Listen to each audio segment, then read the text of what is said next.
प्यारे विद्यार्थियों, आज इस वीडियो में हम रूसो की सामान्य इच्छा के सिद्धांत के बारे में बात करेंगे।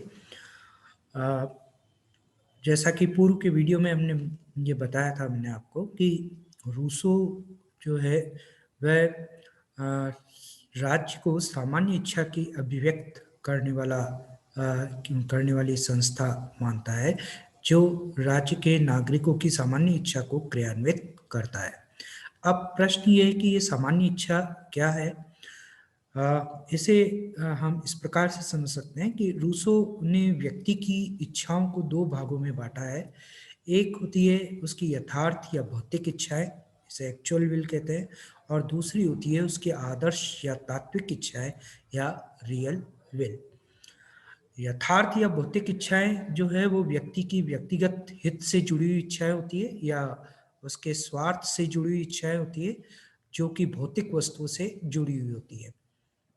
जैसे मान लीजिए खाना खाने की इच्छा, कोई मकान बनाने की इच्छा, वाहन खरीदने की इच्छाएँ, ये जो भौतिक वस्तुओं से जुड़ी हुई जितनी भी इच्छाएँ हैं, वह हमारी भौतिक या यथार्थ इच्छाएँ होती है। ये इच्छाएँ क्षणिक होती है और जैसे ये इच्छाएँ पूरी हो जाती है, ये समाप्त हो जाती है। जैसे मान लीजिए हमें भूख लग रही है, खाना खाने की हमारी इच्छा है या वाहन खरीदने की इच्छा है, ये जब हम प्राप्त कर लेते हैं, तो ये पूरी हो जाती है, समाप्त हो जाती है और फिर एक नई इच्छा जन्म लेती है। ये इस रूप में यथार्थ है कि हर मनुष्य में ये इच्छाएँ स्वाभाविक है। रूसो ये मानता है कि कोई भी मनुष्य भौतिक इच्छाओं से अछूता नहीं होता है। हर व्यक्ति के अंदर ये भौतिक इच्छाएँ स्वाभाविक रूप से निवास करती है। डॉक्टर हर्षवर्धन ने इस संदर्भ में कहा है कि ये व्यक्ति की समाज विरोधी इच्छा है, क्षणिक और तुच्छ इच्छा है, ये संकुचित और स्वविरोधी इच्छाएँ हैं।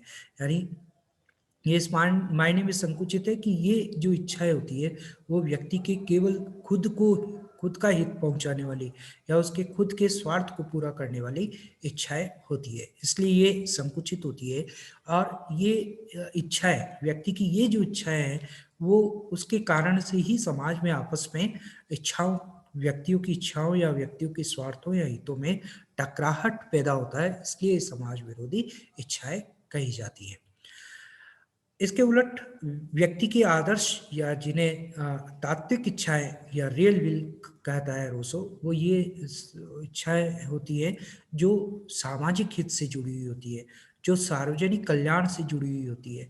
ये इच्छाएँ सार्वभौमिक होती है। जैसे अगर हम ये इच्छा करें कि हमारे शहर में एक अच्छा-सा अस्पताल हो, एक अच्छा-सा स्कूल हो, तो ये इच्छा व्यक्तिगत हित से जुड़ी हुई नहीं होकर के सार्वजनिक कल्याण से जुड़ी हुई है।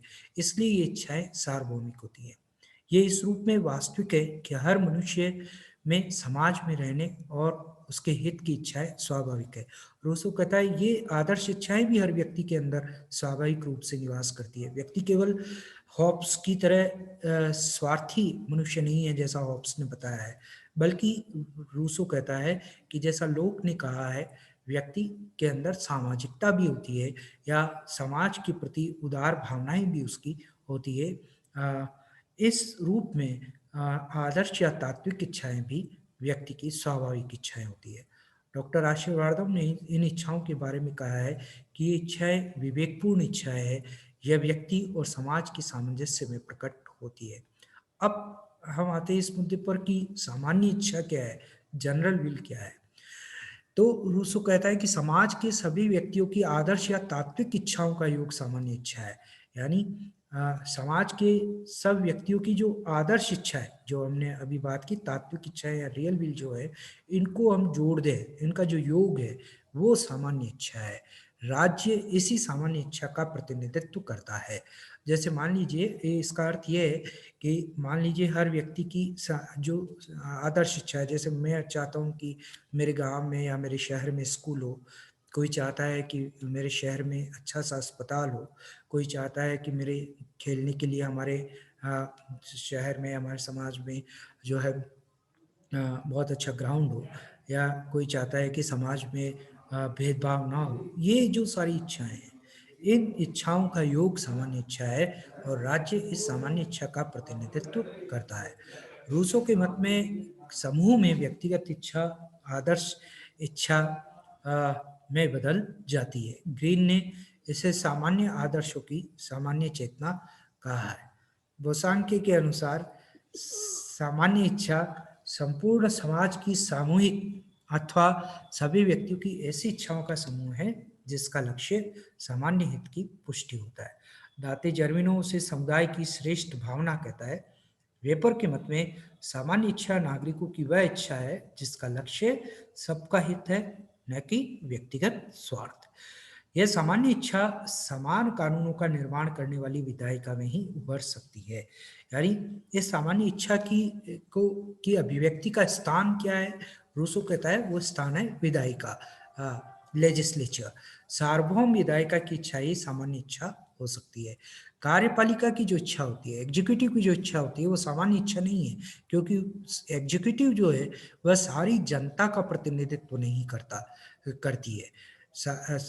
एक लोकतंत्र में, एक जनतंत्र में सारी जनता की इच्छा का प्रतिनिधित्व विधायिका करती है। इसलिए विधायिका को ही कानून निर्माण की शक्ति दी जानी चाहिए, और सामान्य इच्छा जो उभर करके आती है वो विधायिका के माध्यम से ही उभर करके आती है। सामान्य इच्छा को दो रूपों में सामान्य होना चाहिए। पहला स्रोत में और दूसरा अपनी अंतर्वस्तु में। यानी पहले का अर्थ ये है कि सामान्य इच्छा का स्रोत नागरिक हो। जैसे हम जब भारत का संविधान पढ़ते हैं तो मैंने पहले भी कहा कि हमारा पहला ही जो संविधान का अक्षर है वो है हम भारत के लोग। यानी संविधान के अंतर्गत जो कुछ भी कानूनों का निर्माण किया गया है, जिन भी नियमों का निर्माण किया गया है, उसका स्रोत हम भारत के लोग हैं। हमारे यानी सामान्य इच्छा का स्रोत हमेशा नागरिक होने चाहिए। किसी भी देश के, किसी भी समाज के नागरिक सामान्य इच्छा के स्रोत होते हैं। और दूसरा, ये अपनी अंतर्वस्तु में सामान्य होनी चाहिए। इसका अर्थ यह है कि उसमें सामान्य हित होना चाहिए, किसी ग्रुप विशेष का या किसी व्यक्ति विशेष का हित उसमें निहित नहीं होना चाहिए। लिंडसे के मत में सामान्य इच्छा का विचार मिलजुल कर रहने की भावना को सर्वोपरि रखता है। अब रूसो के कॉन्सेप्ट में जो ये सामान्य इच्छा है यही संप्रभु है। राज्य में शासन इसी सामान्य इच्छा का होता है। संप्रभुता क्या है, पहले भी मैं आपको बता चुका हूँ। संप्रभुता का अर्थ है राज्य की सर्वोच्च सत्ता जो किसी और के अधीन नहीं होती है। तो ऐसी सर्वोच्च सत्ता रूसो के कॉन्सेप्ट में किस में निवास करती है? सामान्य इच्छा में। इसलिए रूसो के कॉन्सेप्ट में सामान्य इच्छा ही संप्रभु है। यह संप्रभु समुदाय के भीतर ही है, समुदाय से इतर कोई संप्रभु नहीं होता। यानी एक समाज से बाहर कोई संप्रभु नहीं हो सकता। यानी ईश्वर या अन्य कोई संस्था जो है वह संप्रभु नहीं हो सकती।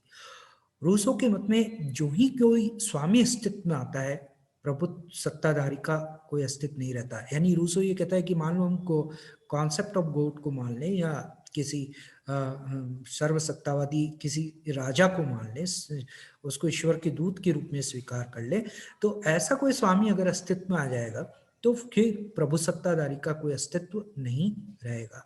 अर्थात वो ये कहता है कि संप्रभुता कभी भी व्यक्तिक नहीं हो सकती। यानी किसी भी समाज में एक व्यक्ति संप्रभु नहीं हो सकता। संप्रभुता हमेशा सामूहिक होती है जो संपूर्ण समुदाय की इच्छा में निवास करती है। ये सामान्य इच्छा उपादेय है, इसलिए वो कभी गलती नहीं करती क्योंकि वो सबके हित से जुड़ी हुई है। सामान्य इच्छा अदेय एवं अहस्तांतरणीय है, उसको किसी एक व्यक्ति को या किसी समूह को दिया नहीं जा सकता। ये सामान्य इच्छा अखंड है और अविभाज्य है।